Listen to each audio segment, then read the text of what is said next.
ሰላም ጤና ይስጥልን የሂሬ ኒውስ ተመልካቾቻችን የሰዓቱን ዜናዎች ወደ እናንተ ማድረሳችንን ጀምረናል። አብራችሁን ቆዩ።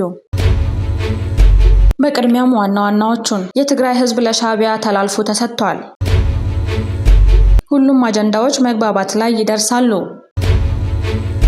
አዲሱ ፈጣን ባቡር በኢትዮጵያ። ታላቁ መሪ አረፉ። በ2025-26 የፋይናንስ ዘመን ኢትዮጵያ 4.32 ቢሊዮን የአሜሪካን ዶላር የውጭ ቀጥታ ኢንቨስትመንት መሳብ ችላለች። ይህም ካለፈው ዓመት ጋር ሲነጻጸር በ8 በመቶ ጭማሪ ያሳየ ሲሆን ሀገሪቷ የኢንቨስትመንት ግቧን በልጦ 528 አዳዲስ ፍቃዶችን አፍርታለች። በተጨማሪም ከልዩ ኢኮኖሚ ቀጠናዎች የሚደረገው ኤክስፖርት በ80 በመቶ አድጎ 225 ሚሊዮን ዶላር መድረሱን ለማወቅ ተችሏል። ዓለም በሆርሙዝ ማዕበል ስትናወጥ ኢትዮጵያ በራስ መቻል ስትራቴጂ የሰላም ተምሳሌት ሆና ብቅ ብላለች። የዓለም የኢኮኖሚ ደም ስር በሆነው የሆርሙዝ ሰርጥ ላይ የተደቀነው የጦርነት ደመና በዓለም አቀፍ ደረጃ በነዳጅ አቅርቦትና በምግብ ዋጋ ላይ ከፍተኛ አደጋ እየፈጠረ ይገኛል። የአሜሪካና የኢራን ወታደራዊ ፍጥጫ የዓለምን የባህር መስመሮች ወደ ጦር አውድማነት ሲቀይሯቸው መላው ዓለም በከፍተኛ ስጋት ውስጥ ተውጧል። ይሁን እንጂ ይህ ዓለም አቀፍ ቀውስ ለኢትዮጵያ ሌላኛው የፈተና ምዕራፍ ሳይሆን ዓመታትን ያስቆጠረ ራስን የመቻል ሀገራዊ ራዕይ በተግባር የምትፈትሽበትና የጽናቷን ጉልበት ለዓለም የምታሳይበት ወርቃማ እድል ሆኗል። ባለፉት ወራት በአሜሪካና በኢራን መካከል የተፈጠረው የፖለቲካና የኢኮኖሚ ውጥረት ወደ ቀጥተኛ ወታደራዊ ግጭት ማምራቱ የሆርሙዝ ሰርጥን እንደ ስትራቴጂካዊ መከላከያ መሳሪያ የተመለከተችው ኢራን ሰርጡን ለንግድ መርከቦች መዝጋቷን ተከትሎ የዓለም የነዳጅ አቅርቦት 20 በመቶ አደጋ ውስጥ ወድቋል። ይህ ሁኔታ በዓለም ላይ ያለው የኢነርጂ ትራንስፖርትና የምግብ ዋጋ በከፍተኛ ሁኔታ እንዲንር በማድረግ በርካታ ታዳጊ ሀገራትን ለከፍተኛ የኢኮኖሚ ጫና ዳርጓል። ነገር ግን ኢትዮጵያ ይህንን ዓለም አቀፍ ቀውስ ከመጀመሪያውኑ አስቀድማ በመረዳት በራሷ አቅም ላይ የተመሰረተ ጠንካራ የኢኮኖሚ ምሽግ በመገንባቷ የማዕበሉ ተጽዕኖ በሀገራዊ ደህንነቷ ላይ የሚያሳድረው ጫና በከፍተኛ ደረጃ ለመቀነስ ችላለች። ኢትዮጵያ በነዳጅ ላይ ያለውን ጥገኝነት ለመቀነስ የታላቁ የኢትዮጵያ ህዳሴ ግድብን የኤሌክትሪክ ኃይል አቅም በማጠናከርና የኤሌክትሪክ ተሽከርካሪዎችን ወደ ሀገር ውስጥ በማስገባት የተከተለችው ስትራቴጂ ዛሬ በሆርሙዝ ቀውስ ሳቢያ የዓለም የነዳጅ ዋጋ ሲናወጥ ሀገራዊ ዋስትና እየሆነላት ነው። ከዚህም በላይ የባህር ትራንስፖርት መቆራረጥ የምግብ ዋስትናን አደጋ ላይ እንዳይጥል በማሰብ በበጋ መስኖ የስንዴ ልማት ያስመዘገበችውን ታላቅ ስኬት ኢትዮጵያን ከዓለም አቀፍ የምግብ አቅርቦት ሰንሰለት መቆራረጥ ነፃ አውጥቷታል። በአሁኑ ወቅት በስንዴ ምርት ራስን መቻል ብቻ ሳይሆን ወደ ውጭ ገበያ ምርቷን መላክ መጀመሯ ታዳጊ ሀገራት በህዝብ ጉልበትና በተፈጥሮ ሀብታቸው ተደራጅተው መቆም እንደሚችሉ የዓለምን ትኩረት የሳበ ትልቅ ማሳያ ነው። በቴህራን ውስጣዊ መዋቅር ውስጥ እየታየ ያለው መከፋፈልና የአሜሪካ ወታደራዊ የበላይነት በዲፕሎማሲያዊ መንገድ ሳይፈታ መቅረቱ የሆርሙዝ ቀውስን ይበልጥ ውስብስብ አድርጎታል። ይሁን እንጂ የዓለም የነዳጅና የምግብ ዋጋ ሲናወጥ ኢትዮጵያ የምትከተለው የኢነርጂ የምግብ ዋስትናና ሚዛናዊ የዲፕሎማሲያዊ ስልት በዓለም አቀፍ ማዕበሎች ውስጥ እንዴት በጽናት መጓዝ እንደሚቻል መንገድ አመላካች ነው። የኢትዮጵያ ስትራቴጂካዊ ጽናት የአንድ ሀገር ብልጽግና በውጫዊ ጫናዎች ላይ ሳይሆን በውስጣዊ አቅም፣ በህዝብ አንድነትና በራዕይ መሪነት ላይ የተመሰረተ ሲሆን ብቻ ዘላቂ ሊሆን እንደሚችል ለዓለም ሕያው ምስክር ነው። ከሱዳኑ ፈጥኖ ደራሽ ኃይል በተሰነዘረ ጥቃት የሞቱት ከፍተኛ የህወሓት ወታደራዊ አዛዦች ስም ዝርዝር እጃችን ገብቷል።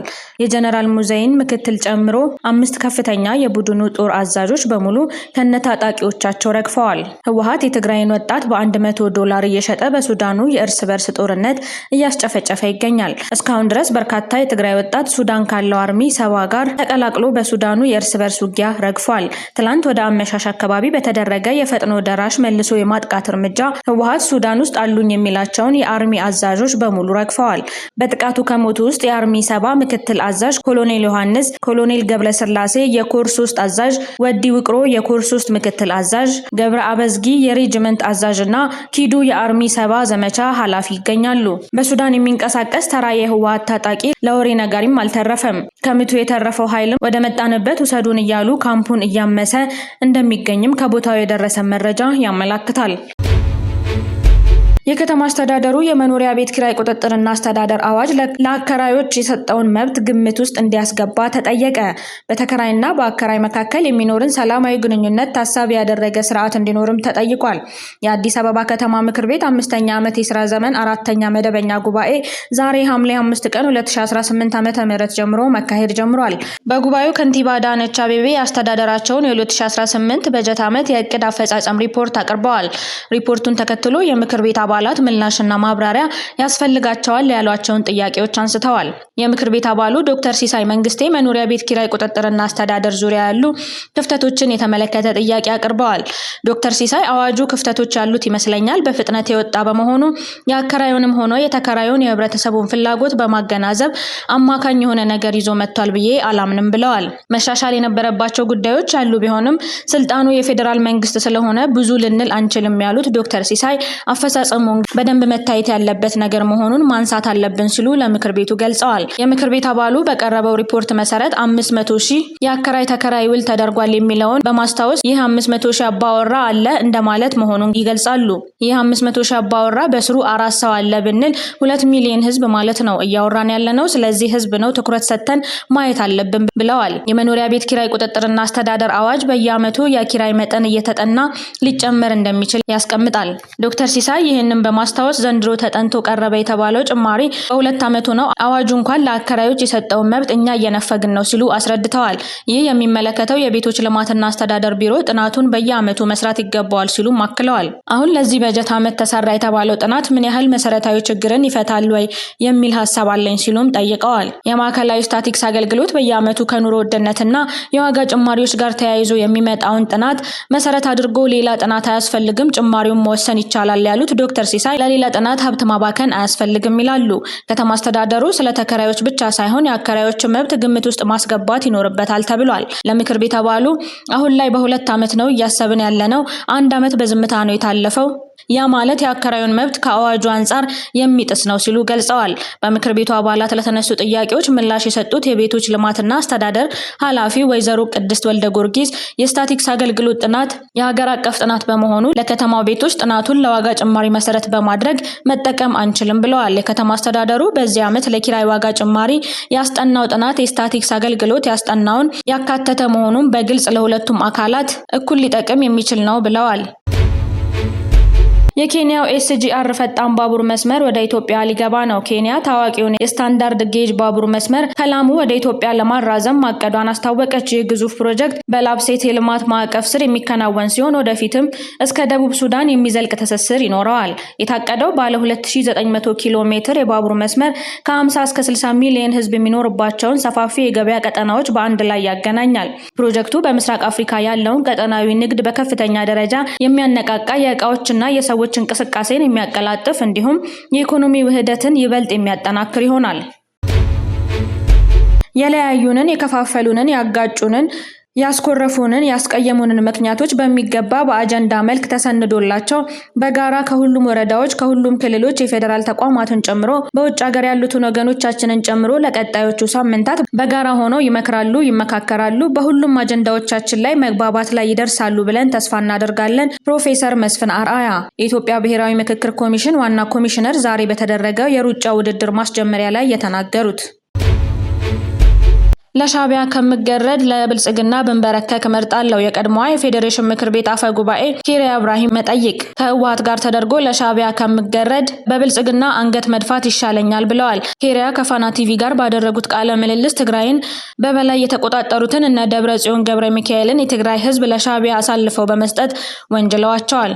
ኬሪያ የቀድሞ ድርጅታቸው ህወሓት ትግራይን ለማጥፋት ይመኛል ላሉት ሻዕቢያ ተላላኪ ሆኖ እየተገረደ ነው ብለዋል። ህወሓት የብልጽግና ተንበርካኪ መሆን የለብንም ነው የሚለን ያሉት ኬሪያ ለሻዕቢያ ከምገረድ እዚህ ብንበረከክ ነው የምመርጠው ብለዋል። በደብረ ማርቆስ ከተማ ንጉስ ተክለ ሃይማኖት አየር ማረፊያ እድሳት ተደርጎለት ወደ ስራ መግባቱን ተከትሎ ጠቅላይ ሚኒስትር አብይ አህመድ ደብረ ማርቆስም መጎብኘታቸው ተገልጿል። የዚህን ጉብኝት ተከትሎ የተለያዩ አስተያየቶች እየተሰጡ ይገኛሉ። በተለይ ደግሞ በምረቃ ስነ ስርዓቱ ላይ የነበሩት ተሳታፊዎችና የከተማዋ ነዋሪዎች ስለ አየር ማረፊያው መከፈት ያላቸውን አዎንታዊ ስሜት ገልጸዋል። ይህ የዜና ዘገባ የሚያተኩረው በደብረ ማርቆስ የልማት እንቅስቃሴ ላይ ሲሆን በልዩ ሁኔታም አየር ማረፊያው ለ30 ዓመታት ተቋርጦ ከቆየ በኋላ ዳግም ስራ መጀመሩ የከተማዋን ኢኮኖሚ እና ማህበራዊ እድገት እንዲያፋጥነው ይጠበቃል። በሳውዲ አረቢያ ከ1900 በላይ ኢትዮጵያውያን በንጉሳዊ ምህረት ተለቀቁ። በሳውዲ አረቢያ በአስቸጋሪ ሁኔታ ውስጥ የነበሩ 1971 ኢትዮጵያውያን በሳውዲ መንግስት ንጉሳዊ ምህረት ከእስርና ከህጋዊ እገዳ መለቀቃቸውን የውጭ ጉዳይ ሚኒስቴር አስታወቀ። ሚኒስቴሩ ዜጎቹን በተከታታይ በረራዎች ወደ ሀገራቸው የመመለስ ስራ መጀመሩን ገልጿል። ሚኒስቴሩ ዛሬ ባወጣው መግለጫ በህግ ሂደትና በፍርድ ውሳኔ ላይ የሚገኙ ዜጎችን በተመለከተ ከሳውዲ ባለስልጣናት ጋር የተጠናከረ የዲፕሎማሲና የቆንስላ ስራ እየተከናወነ መሆኑን ጠቁሟል። የኢትዮጵያ መንግስት በሪያድ ኤምባሲና በጅዳ ቆንስላ ጀነራል አማካኝነት ለዜጎች ሰብአዊ ምህረት እንዲደረግላቸው የቆንስላ ድጋፍ እንዲያገኙና ዘላቂ መፍትሄ እንዲበጅላቸው ቀጣይነት ያለው ውይይት እያደረገ መሆኑን መግለጫው ያሳያል። በዚህም የዲፕሎማሲያዊ ጥረት እስካሁን 1971 ዜጎች የንጉሳዊ ምህረት ተጠቃሚ ሆነዋል። የውጭ ጉዳይ ሚኒስቴር በስደት የሚኖሩ ኢትዮጵያውያንን መብትና ደህንነት ለማስጠበቅ የዲፕሎማሲ አማራጮችን አሟጦ እንደሚጠቀም ገልጾ ቀሪ ጉዳዮችንም ከሳውዲ መንግስት ጋር በጋራ ለመፍታት በትብብር እየሰራ መሆኑን አመላክቷል።